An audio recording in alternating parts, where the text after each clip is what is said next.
As the delegates ventured deeper, the path disappeared. The trees twisted into shapes resembling screaming faces. Namdi, the skeptic, was the first to break.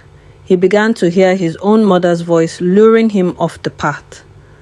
The twist was cruel. The forest didn't just haunt them, it remembered them.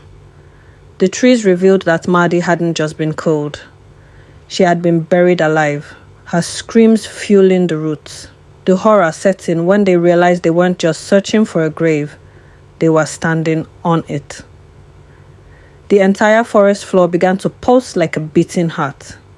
The ground beneath Namdi opened up, not to swallow him, but to show him the skeletal remains of hundreds of crows, Mahdi's guardians, staring back at him. Terrified, they stumbled upon a clearing where the air was heavy and cold. Zuri, guided by an ancestral amulet, began to chant a prayer of atonement. The ground shook, and from the mist, a figure began to materialize. It was Mahdi's spirit, appearing as a queen. She was a woman with pale white skin and long white hair, wearing a flowing white gown and covered in a veil. Zuri realized the rite of atonement was not about chanting words. It was about accepting the curse. She threw aside the elder's ceremonial gourd. She doesn't want peace, Zuri screamed. She wants acknowledgement.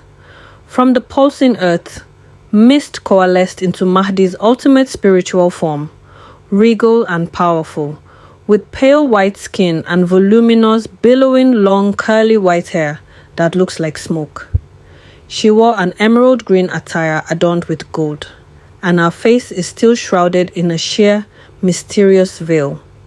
She is not angry, just intensely still.